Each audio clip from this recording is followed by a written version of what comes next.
Good morning students accountancy दे विच अज असी जिहड़ा टॉपिक डिस्कस करना आ वो है इंटरस्ट ऑन ड्राइंग्स। अगर पार्टनर्स बिजनेस दे विचों मनी विड्रॉ करते आ फॉर द पर्सनल यूज तां उहदे लई उन्हां नूं इंटरस्ट पे करना पैंदा आ to the firm and interest का रेट जो होएगा वो पार्टनरशिप डीड दे विच मैंशन किया जाऊगा। जिस जो भी रेट मैंशन किया गया है उस रेट ते जिहड़ा हैगा इंटरस्ट पे करना हुंदा आ। सो स्टूडेंट्स हुण देखो क्वेश्चन नंबर 28 ये अलग अलग केसिस दे विच अलग अलग इंटरस्ट जिहड़ा कैलकुलेट किया जाता है। क्वेश्चन नंबर 28 की है A and B are partners in a firm and they share profit and losses in the ratio 3:2 as per their partnership agreement. Interest on drawing is to be charged at a 10% per annum and their drawings during 2014 and 15 were rupees 24,000 and 16,000. ਹੁਣ students ਇੱਥੇ ना दो partner आ A and B इन्हां दी A दी ਜਿਹੜੀਆਂ drawings ਹੈਗੀਆਂ ਉਹ ਹੈਗੀਆਂ 24,000 ਦੀਆਂ and B ਦੀਆਂ drawings ਹੈਗੀਆਂ 16,000 ਦੀਆਂ। ये जड़ियाँ ड्राइंग्स दित्तियां गई ना ये ड्यूरिंग द ईयर दित्तियां गई यानी पूरे साल च उन्होंने मनी विड्रॉ की आ। बट किते भी तुहानूं ये नहीं मैंशन किया गया कि उन्होंने किहड़े महीने या कदों मनी विड्रॉ की, बस ये दस दिता गया कि पूरे साल च मनी विड्रॉ की गई आ। अगर इस तरह की इनफॉर्मेशन अवेलेबल होवे जो तुहानूं ये ना दस्सिया जाए कि मनी कदों विड्रॉ की गई, फिर असीं इंटरस्ट किद्दां कैलकुलेट करना, पहला रेट ला देना 10%। रेट लाने तो बाद असी उहदा हाफ करना है 1/2 करके इंटरस्ट जिहड़ा कैलकुलेट करना। ये तुहाडा आ जाएगा 1200 और ये तुहाडा आ जाएगा 800। कदों लाउणा है फॉर्मूला जदों उन्होंने दस्सिया होवे कि पूरे साल च इन्ना विड्रॉ किया, ये ना दस्सिया होवे कदों ते किवें विड्रॉ किया। ठीक है स्टूडेंट्स, हुण नैक्सट क्वेश्चन देखो interest on drawing and drawings at a beginning middle and end of each month. अगर तुहानूं ये दसता जाए कि वो महीने के शुरू च उन्होंने मनी विड्रॉ की आ, महीने के मिडल दे विच मनी विड्रॉ की आ या महीने के and they which money withdraw की आ, तो फिर किस तरह नाल उस उत्थे असीं इंटरस्ट कैलकुलेट करना। ये डिफरेंट केस आ, सो इत्थे डिफरेंट मैथड लगेगा। Question number 29 A and B are a partner in a firm and their monthly drawings are 2,000 each. Interest on drawing is to be charged at a 10% per annum. Calculate interest on A's drawing for the year 2014 and 15 assuming drawings were made in the beginning of every month, in the middle of every month and at the end of every month. सब तो पहला total drawings calculate करो। per month 2000 withdraw कर रहा, असी पूरे साल दियां ड्राइंग्स कैलकुलेट करनिया। सो 2000 नु 12 ना मल्टीप्लाई कर देंगे यानी कि 24,000 जिहड़ा है वो बन जाएगा पूरे साल दियां ड्राइंग्स। हुण अलग अलग केसिस आ। सब तो पहला हैगा in the beginning. In the beginning दे विच असी की करांगे, पहला पूरियां ड्राइंग्स लिख लो 24,000 मल्टीप्लाई रेट करना असी 10%। मल्टीप्लाई हुण की करना जिद्दां उत्थे दा थ्रू आउट द ईयर से असी हाफ करता, बट इत्थे इदां नहीं होना। इत्थे कि हर महीने के शुरू जो विड्रॉ कर रहा, सो इत्थे असी 6.5 मंथ लैने 6.5 डिवाइड बाय 12। ये तुसीं याद कर लेना। अगर हर महीने की स्टार्टिंग ते वो पूरे साल 12 महीने विड्रॉ कर रहा आ तां उहनूं 6.5 बाय 12 करके उहदियां ड्राइंग्स जिहड़ियां हैगियां वो कैलकुलेट करनियां आ। ये तुहाडा आ जाएगा 1300। हुण ये सीगियां इन द बिगिनिंग, हुण इन द मिडल। अगर महीने के मिडल दे विच विड्रॉ कर रहा फिर 24,000 मल्टीप्लाई 10% मल्टीप्लाई हुण किन्ने महीने लैने। अगर मिडल दे विच कर रहा दैन 6 मंथ लैने 6/12। ये तुहाडा आ जाएगा 1200। एंड लास्ट है इन द एंड। अगर वो एंड दे विच विड्रॉ कर रहा फिर किन्ने लैने, फिर 24,000 दा 10% फिर लैने तुसी 5.5 मंथ 5.5 डिवाइड बाय 12। अगर बिगिनिंग चाहता 6.5, मिडल चाहता 6, एंड चाहता 5.5। ये तुहाडा आ जाएगा 1100। इस तरह नाल असी different cases they which different interest जिहड़ा कैलकुलेट करते हैं। ਹੁਣ क्वेश्चन नंबर 30 देखो, ਇਹਦੇ ਵਿੱਚ ਕੀ ਆ ਕਿ ਕੋਈ ਪਾਰਟਿਕੂਲਰ ਪੈਟਰਨ ਨਹੀਂ ਆ ਵਿਡਰਾ ਕਰਨ ਦਾ। ਇਹਦੇ ਵਿੱਚ ਕੀ ਆ ਕਿ ਉਹ ਅਲੱਗ-ਅਲੱਗ ਮਹੀਨੇ ਦੇ ਵਿੱਚ ਅਲੱਗ-ਅਲੱਗ ਡੇਟਸ ਤੇ ਮਨੀ ਵਿਡਰਾ ਕਰ ਰਿਹਾ ਆ। During the year ended 31st March 2015, a partner made the following drawings. इको April 30 ਨੂੰ ਕਰ ਰਿਹਾ, then July 1st ਨੂੰ, October 31st, March 1st and March 31st। ਹੁਣ ਇੱਥੇ ਕੀ ਕਰਨਾ, ਜਦੋਂ ਉਹਨੇ ਤੁਹਾਨੂੰ ਅਲੱਗ-ਅਲੱਗ ਦੇ ਦਿੱਤੇ, ਫਿਰ ਅਸੀਂ ਨਾ ਪ੍ਰੋਡਕਟ ਮੈਥਡ ਫੋਲੋ ਕਰਨਾ ਹੈ। ਸਭ ਤੋਂ ਪਹਿਲਾਂ ਤੁਸੀਂ ਕੀ ਕਰਨਾ, ਡੇਟ ਲਿਖ ਲਓ, ਉਸ ਤੋਂ ਬਾਅਦ ਅਮਾਉਂਟ ਲਿਖ ਲਓ ਕਿੰਨਾ ਵਿਡਰਾ ਕੀਤਾ, then number of months calculate ਕਰਨੇ ਆ, ਉਹ ਮੈਂ ਤੁਹਾਨੂੰ ਦੱਸੂਗੀ ਕਿੱਦਾਂ ਕੱਢਣੇ ਆ। ਦੈਨ ਪ੍ਰੋਡਕਟ, ਅਮਾਉਂਟ ਨੂੰ ਨੰਬਰ ਆਫ ਮੰਥ ਨਾਲ ਮਲਟੀਪਲਾਈ ਕਰਕੇ ਪ੍ਰੋਡਕਟ ਲਾਣਾ। ਹੁਣ ਜਿੱਦਾਂ ਸਭ ਤੋਂ ਪਹਿਲਾਂ ਹੈਗਾ April 30, ਉਹਨੇ ਵਿਡਰਾ ਕਿੰਨਾ ਕੀਤਾ 2000।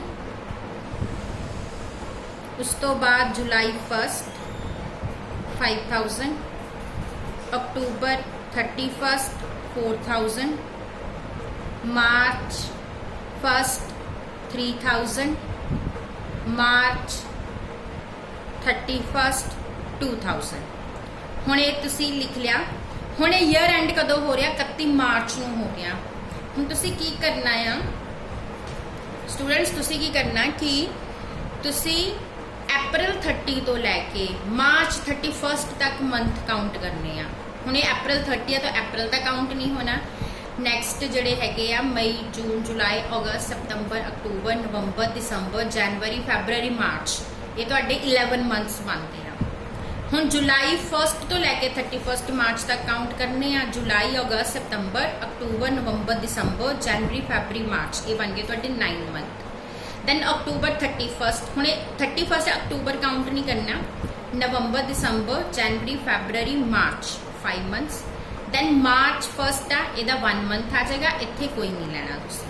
ਹੁਣ ਤੁਸੀਂ ਪ੍ਰੋਡਕਟ ਕੱਢ ਲੈਣਾ, ਇਹਨਾਂ ਨੂੰ ਮਲਟੀਪਲਾਈ ਕਰਕੇ 2000 ਨੂੰ 11 ਨਾਲ ਕਰਾਂਗੇ 22000, 5000 ਨੂੰ 9 ਨਾਲ ਕਰਾਂਗੇ 45000, 4000 ਨੂੰ 5 ਨਾਲ ਕਰਾਂਗੇ 20000, 3000 ਨੂੰ 1 ਨਾਲ ਕਰਾਂਗੇ 3000, ਨੈਕਸਟ 0। ਹੁਣ ਇਹਦਾ ਕਰ ਲਓ ਟੋਟਲ।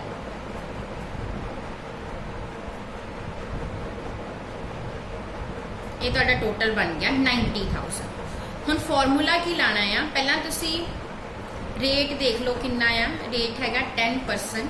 ਹੁਣ ਫਾਰਮੂਲਾ ਕੀ ਲਾਣਾ ਆ, ਤੁਸੀਂ ਇੰਟਰਸਟ ਕਿੱਦਾਂ ਕੈਲਕੂਲੇਟ ਕਰਨਾ, ਪਹਿਲਾਂ ਪ੍ਰੋਡਕਟ ਲੈ ਲਓ 90000, ਰੇਟ ਲਾ ਦਿਓ ਉਹਦੇ ਤੇ 10%। ਉਸ ਤੋਂ ਬਾਅਦ 1/12 ਕਰਨਾ ਆ। 1/12 ਕਰਕੇ ਦੇਖੋ ਤੁਹਾਡਾ ਆਨਸਰ ਕਿੰਨਾ ਆਏਗਾ।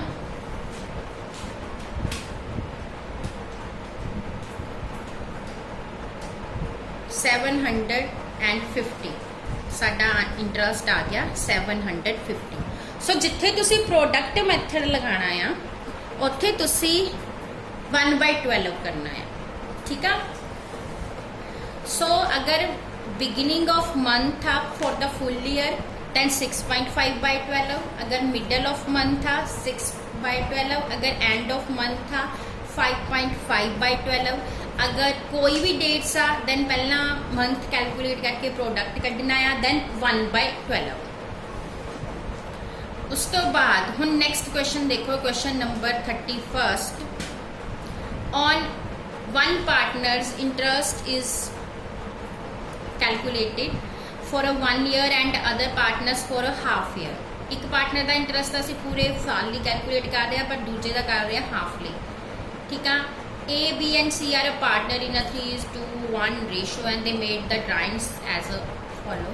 A जड़ा 2000 पर मंथ विड्रॉ कर रहा in the middle of each month and during the year, यानी पूरा साल कर रहा। B 3000 कर रहा first day of every month but for only 6 month, सिर्फ 6 महीनों लिए कर रहा है। And C 4000 per month for the last of each month and for only 6 month, ये भी 6 महीनों लिए कर रहा। सो ए पूरे साल लिए कर रहा है, बाकी दोनों जड़े है वो 6 मंथ लिए कर रहे हैं। हुण आपां किद्दां इंटरस्ट कैलकुलेट करना है। Question number 31।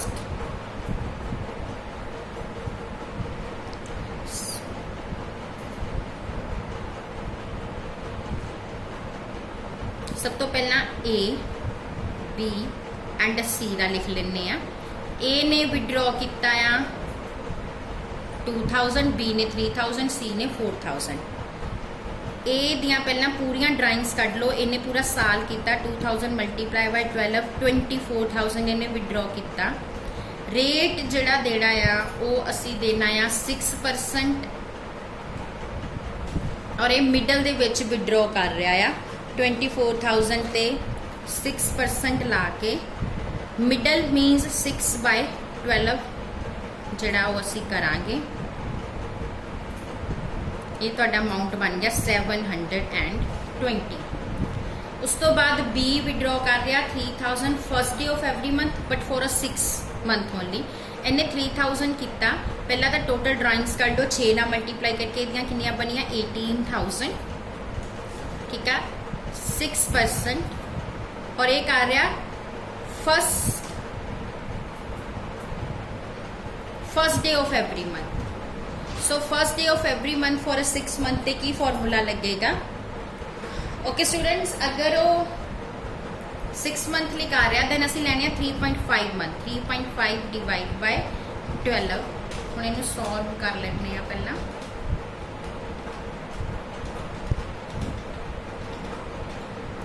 $315 आ जाएगा।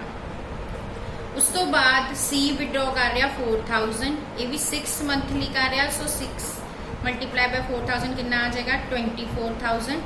6% और ये कर रहा लास्ट ऑफ एवरी मंथ तो लेने 2.5 डिवाइड बाय 12। हम इहदा भी कैलकुलेट कर लो कितना आंदा।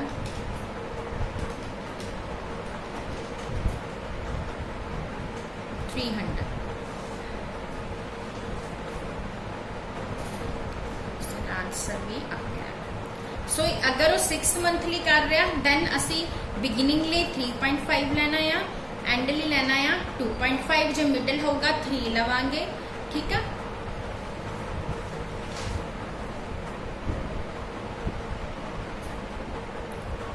सो इस तरीके दे नाल डिफरेंट केसिस डिफरेंट मैथड लगा के इंटरस्ट जिहड़ा कैलकुलेट किया जाता है। स्टूडेंट्स इत्थे क्वार्टर वाला क्वेश्चन नहीं हैगा, मैं वो वाले भी तुहानूं दस दिंदी आ। अगर वो बिगिनिंग ऑफ क्वार्टर ते विड्रॉ कर रहा आ तो असी लैने आ 7.5 मंथ। 7.5 divide by 12। अगर वो एंड ऑफ क्वार्टर ते विड्रॉ कर रहा आ फिर असी लैने आ 4.5 मंथ। 4.5 बाय 12 उत्थे अमाउंट किद्दां कड्ढना आ। असी अमाउंट नूं 4 ना मल्टीप्लाई करना। जिदा 12 ना कर रहे हैं 6 ना कर रहे हैं तो क्वार्टर वाले केस 4 ना करना। मंथ लेने 7.5 एट द बिगिनिंग और 4.5 at the end. Thank you.